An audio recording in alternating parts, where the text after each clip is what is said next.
पूस की रात मुंशी प्रेमचंद की एक बहुत प्रसिद्ध और मार्मिक कहानी है। इस कहानी में एक गरीब किसान की जिंदगी, उसकी मजबूरी और कठोर सर्दी में उसके संघर्ष को बहुत संवेदनशील तरीके से दिखाया गया है। कहानी का मुख्य पात्र हल्कू नाम का एक गरीब किसान है। हल्कू बहुत मेहनती आदमी है, लेकिन उसकी आर्थिक स्थिति बहुत खराब है। उसके पास थोड़ी सी जमीन है, जिस पर वह खेती करके अपने परिवार का पेट पालता है। हल्कू की पत्नी मुन्नी एक समझदार और मेहनती स्त्री है। वह घर का खर्च चलाने के लिए हमेशा चिंता करती रहती है। एक दिन हल्कू घर आता है और मुन्नी से कहता है कि साहूकार उसका कर्ज मांगने आया है, उसे 3 रुपए देने होंगे। मुन्नी को यह सुनकर बहुत गुस्सा आता है, क्योंकि उन 3 रुपयों से वे एक कंबल खरीदने वाले थे। सर्दियों का मौसम शुरू हो चुका था और बिना कंबल के रात में खेत की रखवाली करना बहुत मुश्किल था। मुन्नी कहती है कि अगर वे पैसे साहूकार को दे देंगे तो ठंडी रात में खेत की रखवाली कैसे करेंगे।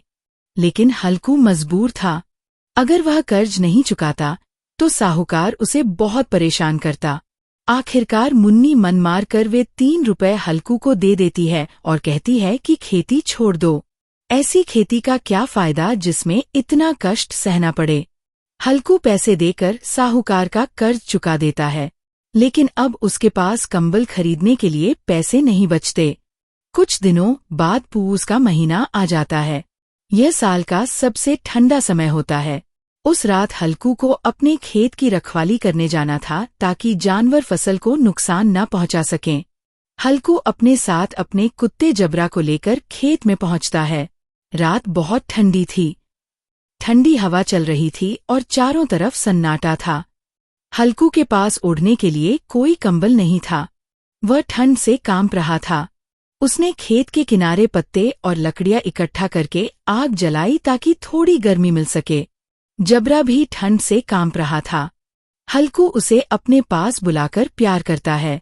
दोनों आग के पास बैठकर ठंड से बचने की कोशिश करते हैं, लेकिन रात जैसे जैसे गहराती जाती है, ठंड और बढ़ती जाती है। हल्कू के लिए ठंड सहना मुश्किल हो जाता है। कुछ देर बाद आग भी बुझने लगती है। हल्कू फिर से पत्ते डालकर आग जलाने की कोशिश करता है, लेकिन ठंड इतनी ज्यादा थी कि उसका शरीर सुन्न होने लगा। वह सोचने लगता है कि अगर वह थोड़ा सो जाए तो शायद ठंड कम लगे। इसी बीच खेत के पास कुछ नीलगाय आ जाती हैं और फसल खाने लगती हैं। जबरा भौंकर उन्हें भगाने की कोशिश करता है। हल्कू को पता चलता है कि जानवर खेत में घुस आए हैं, लेकिन ठंड इतनी ज्यादा थी कि उसके पास उठकर उन्हें भगाने की ताकत नहीं बची थी। वह सोचता है कि अगर वह उठकर जाएगा तो ठंड से मर जाएगा, इसलिए वह चुपचाप आग के पास लेटा रहता है।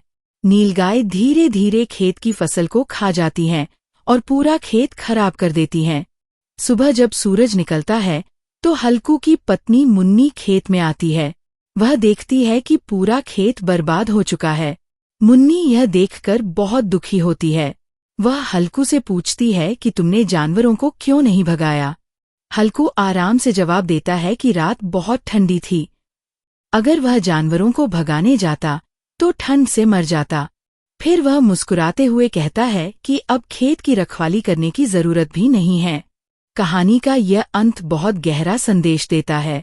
मुंशी प्रेमचंद ने इस कहानी के माध्यम से गरीब किसानों की कठिन जिंदगी और उनकी मजबूरियों को दिखाया है। हल्कू जैसे किसान दिन रात मेहनत करते हैं, लेकिन फिर भी गरीबी और कर्ज से बाहर नहीं निकल पाते। पूस की रात हमें ये सोचने पर मजबूर करती है कि समाज में गरीब लोगों की जिंदगी कितनी कठिन होती है।